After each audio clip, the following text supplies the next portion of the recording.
L'after est avec vous. L'after ce soir de 21h à 23h. Vous en avez l'habitude maintenant avec les horaires d'été. L'after avec Alpha Baldé. Salut Alpha. Salut Flo, salut tout le monde. Avec François Manardo. Salut François. Salut Flo, ciao. Et dans quelques instants avec Saber Desfarges qui va nous rejoindre pour nous parler de l'affaire Benzema. Il est là, Saber. Et oui. C'est l'homme du jour en fait. Bonsoir à tous. Évidemment, vous savez que l'affaire est plutôt compliquée. J'ai besoin de quelques petits mémos pour m'en rappeler. Quelques notes. Et il sera aussi avec nous pour le Mercato Show. Plus Saber tout à l'heure.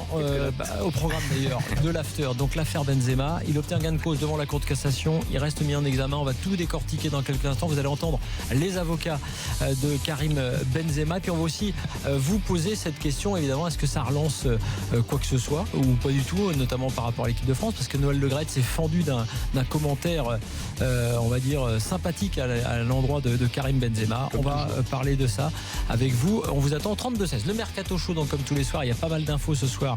Vous le savez, puisqu'on va parler de Rami du côté de l'OM, de Mbappé qui pourrait rester à Monaco, et puis bien sûr de Dani Alves au PSG.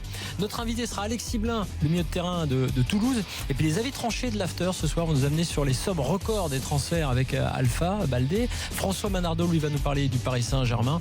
Et puis il y aura le quiz évidemment qui n'a pas eu lieu hier soir, qui a été reporté. Le quiz et le je m'en fous pas bien sûr. On vous attend au 32-16 et sur le hashtag RMC Live. Allez, c'est parti. On l'a dit, Saber Desfarges est avec nous pour tout décortiquer. Il a suivi cette affaire aujourd'hui. C'est une petite surprise, il faut bien le dire aussi, parce qu'il y avait un premier avis qui semblait indiquer qu'on n'irait pas sur cette décision de la Cour de cassation.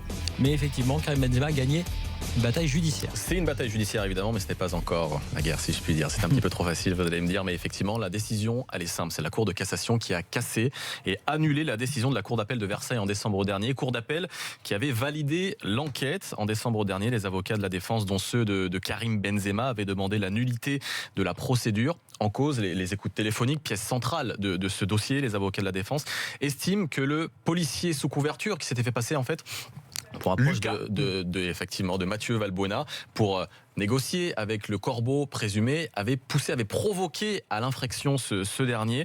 Voilà pourquoi la décision avait été prise avec différents avocats de la défense de demander une nullité de la procédure. Mais voilà, la décision de la Cour de cassation, en tout cas, elle rebat clairement les cartes, puisque si cette dernière validait l'enquête, c'était direction un renvoi en tribunal correctionnel. Ça ne sera pas le cas du tout. Non, Karim Benzema n'est pas blanchi.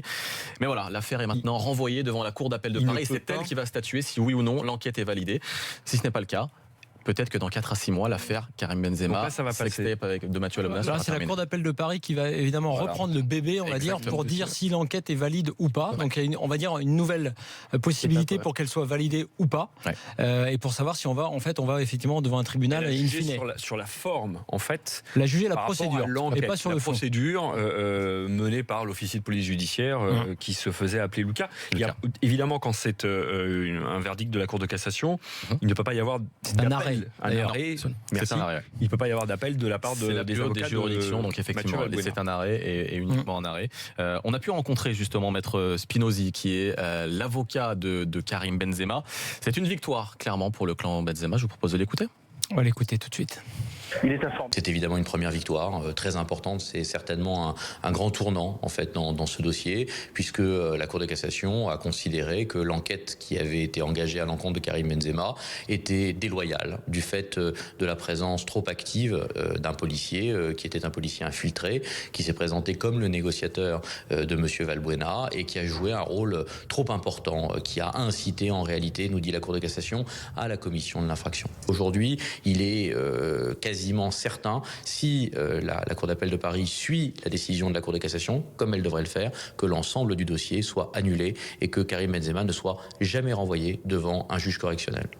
Voilà, pour Maître Patrice Spinozzi, parce qu'on rappelle qu'il fallait finalement qu'un avocat spécialisé et qui pouvait plaider devant cette Cour de cassation, ce qui n'était pas le cas des avocats habituels de Karim, Maître Dupond-Moretti évidemment qu'on connaît. Alors justement, Karim Benzema, comment a-t-il pris en fait cette décision? Est-ce que toi tu as joint justement l'avocat Maître Cormier qui suit Karim Benzema depuis le début? Évidemment, c'est une très bonne nouvelle pour Karim Benzema. Il estime que c'est une première victoire pour lui dans cette affaire. Ça rebat clairement les cartes. Il en a parfaitement conscience. Il savait pertinemment que si la Cour de cassation validait cette enquête-là, c'était direction du tribunal correctionnel. On a parlé justement avec Maître Sylvain Cormier qui a joint tout de suite son client, l'attaquant du Real Madrid, juste après la décision de la Cour de cassation. Encore une fois, on écoute ? Allez, on l'écoute. Il est informé, absolument, je l'ai informé de cet arrêt. Il en est très satisfait, bien sûr, mais il est comme moi, conscient que nous ne sommes pas au bout du chemin. Voilà. C'est tout. Je pensais que c'était un peu plus long, mais voilà. Non, en tout cas, il est informé et après, il a communiqué également, je crois, sur les réseaux sociaux en disant qu'il était satisfait, effectivement. Alors, on rappelle quand même, pour être très clair, il est toujours mis en examen. Ça ne change rien sur le fond pour l'instant. Il n'est pas mis hors de cause. C'est important pour les débats qu'on va avoir pour la suite. Et la suite judiciaire, c'est donc la Cour d'appel de Paris. La Cour d'appel de Paris qui maintenant va statuer si oui ou non l'enquête est validée. La Cour d'appel de Paris qui devrait livrer son délibéré d'ici 4 à 6 mois. Le temps judiciaire est extrêmement long, c'est tous. Mais voilà, c'est la Cour d'appel de Paris maintenant qui a, comme tu le disais un petit peu plus tôt, récupéré le bébé, si je puis dire. Et c'est vrai que d'ailleurs, Maître Spinozzi, lui, évidemment, fait son pronostic. Il estime que la Cour d'appel de Paris va suivre ce qu'on a eu aujourd'hui et va aller vers la nullité de la procédure. Mais ça, c'est évidemment l'avis de la partie Karim Benzema. Alors, pour être complet, sachez qu'aussi, on a évidemment contacté la défense de Mathieu Valbuena qui n'a pas souhaité s'exprimer à micro ouvert. En revanche, on se dit totalement surpris par cette décision de la Cour de cassation ce soir. Évidemment. François ? Non, dans 4 à 6 mois, donc on va avoir le verdict. Exactement. Et ça devrait... parce que la prochaine étape, c'est la situation sportive. Et ça devrait mettre le sélectionneur dans une situation compliquée. Alors justement, difficile.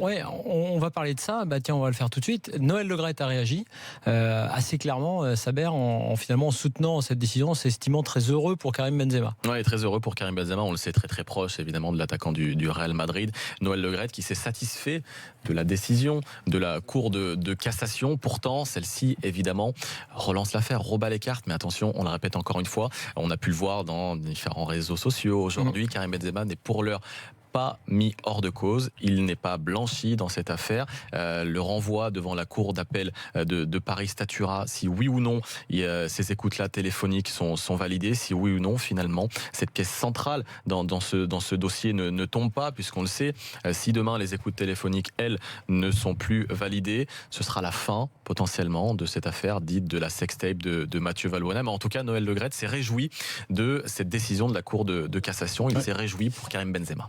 Il est même allé un peu plus loin, juste parce qu'après on va lancer le débat et vous allez nous rejoindre au 32-16. Il a même dit, je vous le répète depuis, je l'ai dit 50 fois, il est toujours sélectionnable. Il a repris son terme. Bon. C'est là où il y a d'ailleurs un hiatus assez clair, à mon avis, entre le président et le sélectionneur. Mais on va en parler. Oui, Alpha. Non, mais juste, c'est une étape juridique qui vient de se faire aujourd'hui.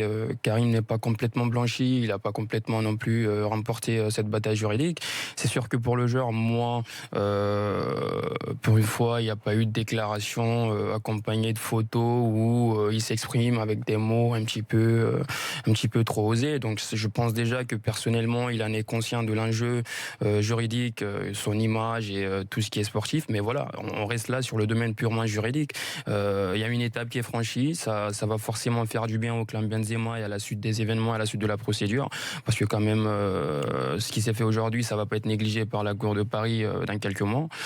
Maintenant, sportivement, je pense que ça n'enlève rien au fait que ce qui s'est fait, c'est fait, et de la façon dont ça s'est fait surtout, c'est ce qui reste dans les têtes. Oui, puis il y a autre chose, on va en parler dans quelques instants, mais il y a tout simplement des choses qui n'ont finalement plus rien à voir avec l'affaire elle-même, mais sur ce qu'avait vécu Didier Deschamps, ce qu'il avait ressenti dans la fameuse interview de Benzema au journal espagnol, je crois que c'était Marca.